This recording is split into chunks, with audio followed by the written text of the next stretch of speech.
Hello everyone, welcome to Stenoda. Hope you guys are doing well. Last video में हमने stenography की कुछ basic details के बारे में जाना था। आज हम अपना शॉर्ट हैंड का कोर्स स्टार्ट करेंगे। आप स्क्रीन पर देख सकते हैं new era Pitman short hand की बुक अवेलेबल है आपको। ये बुक इजीली गूगल पे भी अवेलेबल है, आप जाके गूगल से इसको पढ़ सकते हैं। आइए हम शुरू करते हैं अपना पिटमैन शॉर्ट हैंड नाउ। मैंने कुछ नोट्स प्रिपेयर किए हैं आप लोगों के लिए, ताकि आप लोगों को अच्छे से समझ आ सके कि हमारा शॉर्ट हैंड किस तरीके से वर्क करता है।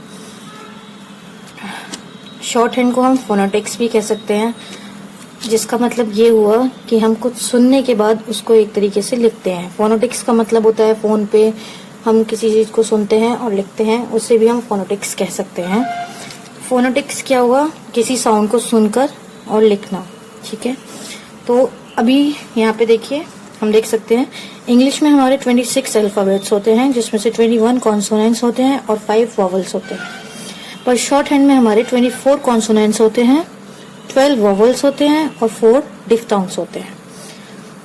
ऐसा क्यों है? क्योंकि यहाँ पे हमें साउंड पे ज्यादा फोकस करना है।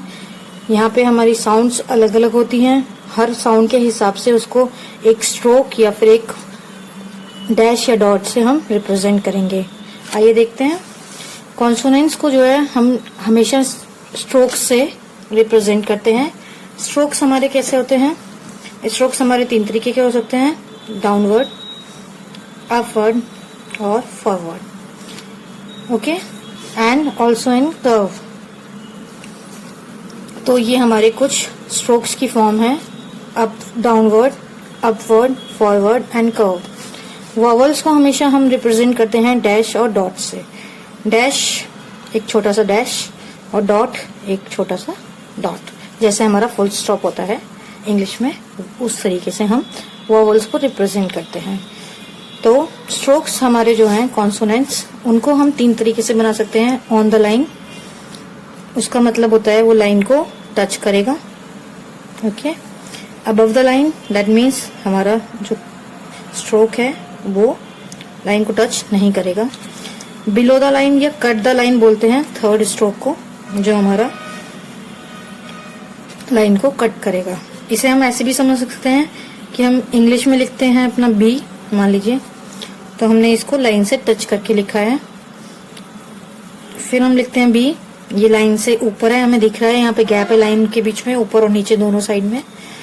और फिर हम लिखते हैं बी कुछ इस तरीके से। तो ये 3 तरीके हो गए एक स्ट्रोक को लिखने के।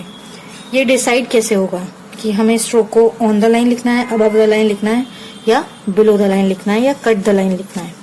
ये डिसाइड होगा आपके वॉवल्स के हिसाब से। जो आपके वॉवल्स हैं वो आपकी स्ट्रोक की जो है प्लेस को डिफाइन करेंगे कि आपका वॉवल अगर साउंड ए आ रहा है तो कहाँ बनेगा, ई आ रहा है तो कहाँ बनेगा, आ रहा है या ऊ आ रहा है तो कहाँ पे साउंड आपका बनेगा, ओके। तो स्ट्रोक्स को हम अभी रहने देते हैं। स्ट्रोक्स को जो है हम सिर्फ इतना याद रखना है, अभी डैश और डॉट से रिप्रेजेंट करते हैं। वो हम अभी समझेंगे कि कैसे करते हैं उनको रिप्रेजेंट, ओके। नाउ हम डिस्कस करेंगे हमारे फर्स्ट 6 कॉन्सोनेंट्स को।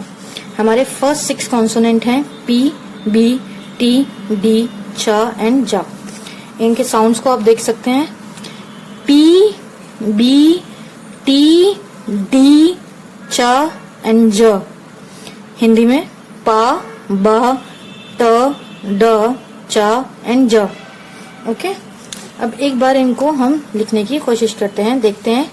ये सारे स्ट्रोक्स, पहली बात तो डाउनवर्ड स्ट्रोक्स हैं, इनको हमेशा ऊपर से स्टार्ट करके नीचे की तरफ बनाया जाएगा, तो that is called your downward stroke, okay. Now we will make it once. So that is your P. A light stroke in this direction is called P.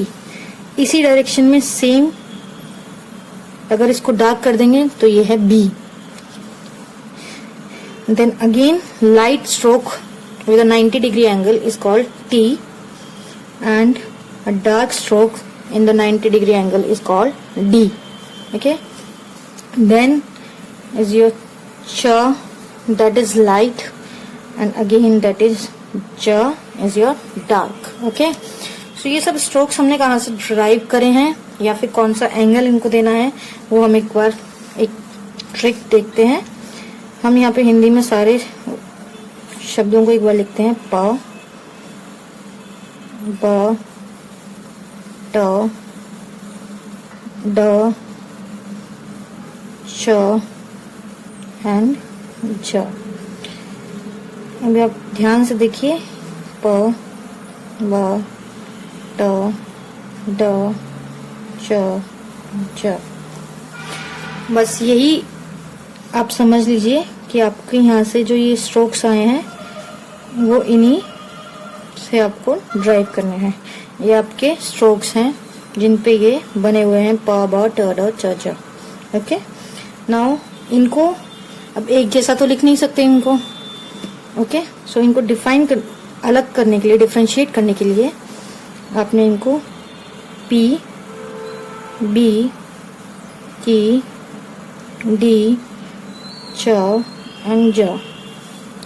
Okay, अब इनको हमने लाइट और डार्क रखा है. पिटमैन में हमें strokes को हमेशा लाइट और डार्क बनाना होता है ताकि उनको हम डिफरेंशिएट कर सकें.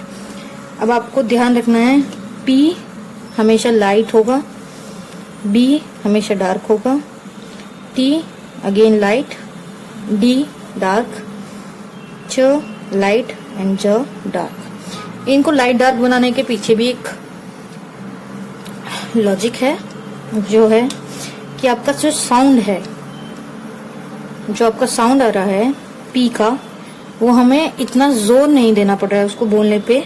हम आराम से अपने लिप्स को, अपने वॉइस को ध्यान से सुन सकते हैं कि हम कैसे बोल रहे हैं. पी, बी, बी पे हमें थोड़ा जोर लगाना पड़ता है. टी, डी, डी में थोड़ा सा जोर आएगा.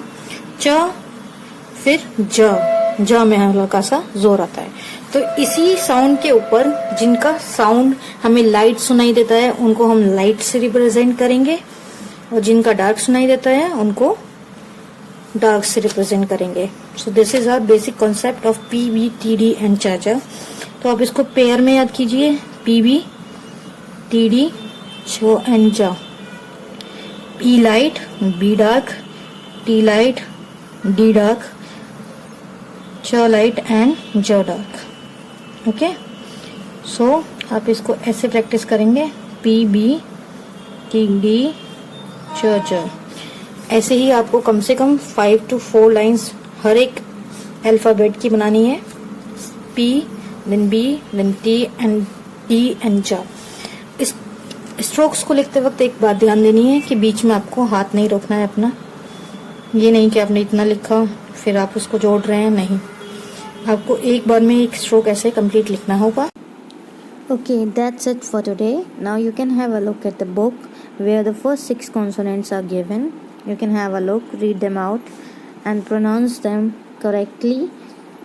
The sounds are also given and you can do these strokes and practice them in your notebook as a homework. That's it for today. We will continue tomorrow. Thank you.